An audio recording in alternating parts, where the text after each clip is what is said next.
And Ian Bremmer joins me on set right now. Ian, what's your biggest concern out of this pullout? My biggest concern in the near term is just that we've, really damaged our credibility with some of our most important allies, the French, the Germans, the United Kingdom. The transatlantic relationship was the most important in the world, underpinning U.S.-led global architecture, right? That's why free markets worked. That's why liberal democracy sort of worked as a system. And we've basically been telling these allies that their opinions don't really matter. And they've made very clear. I mean, both Merkel and Macron came over to the United States, and their single most important message to Trump is do not unilaterally leave the Iranian deal. It was very hard to put in place. It's not an ideal deal. We'd like it to be better. We'd like it to be stronger. But we don't have a plan B. And Trump said, you know what? I don't care. I don't care if we don't have plan B. I'm pulling out. And, the willingness of those countries to work with us going forward, the willingness to go their own way on broader security issues, on things like technology, on the markets, on, economic trade, they're not seeing the United States as an ally they can really count on. And I think that really hurts when you have a country like China that's spending an awful lot of money, that's doing very well, that seems strategic, that has one leader that's in place for a very long time. That's what worries me the most is the broader unwind. I mean, we could definitely see a war between Israel and Iran or Saudi Arabia and Iran, and that'll make oil prices go up. But in the impact that'll have on the United States for the long term is still fairly low.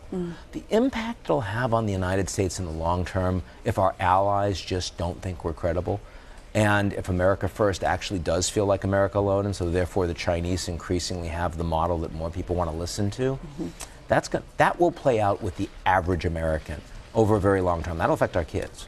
Do you see the European leaders in some way banding together in a way that could be detrimental to the U.S.?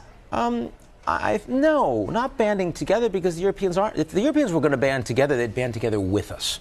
Right? What I see is the Europeans going their own way individually, that they're saying, you know what, there isn't a West. Europe is getting weaker. The United States isn't looking for us. We all have to take care of ourselves. And that means less focus on human rights. That means less willingness to coordinate with the Americans on cybersecurity, on all of these issues that, it's good to have friends. Some folks have said this Iran nuclear deal, part of the president's plan, is sort of to re-envision the Middle East. It was fascinating to see Benjamin Netanyahu predictably supporting this. Yeah, sure. But then shortly after, I noticed in Arabic, Saudi Arabia put out a statement saying they applaud it. Ian, that's something you wouldn't have seen 5 years ago. Is that a good thing? Well, Iran is the single biggest enemy of the Saudis. Now, I mean, Trump says America first. The policy's not Saudi Arabia first. It's not Israel first. The average American doesn't care all that much about the Middle East.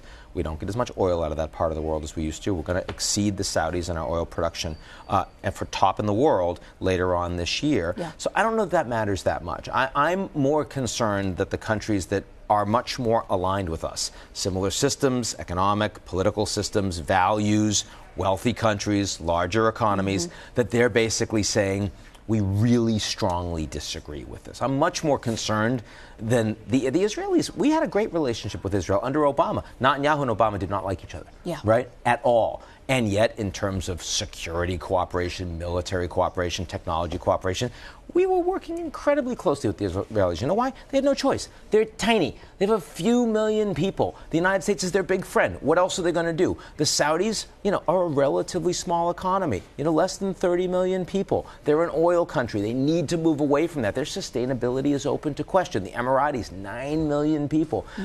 We can find tiny friends. But when you talk about ultimate impact on the United States, your next generation, current Americans, what's the big blowback and the big impact, you think, from this deal? The big blowback is that our most important friends around the world don't think they can count on or trust the United States. I mean, the United States put enormous amount of effort into this deal. And it was not just, we didn't just say, oh, it's just one president and then the next president can do something else. But actually, that's the way America is governed these days. Whether it's Obamacare or whether it's NAFTA or the Trans-Pacific Partnership, we've got one president who has a few months to get something done, and then we spend billions of dollars on an 18-month electoral cycle, and then maybe we do something else for 6 months. And that's not a system you'd bet on, right? Yeah. I mean, despite all the entrepreneurship, all of the energy resources, all of the food resources, living between two big oceans, it's pretty peaceful in this part of the world, Canada and Mexico.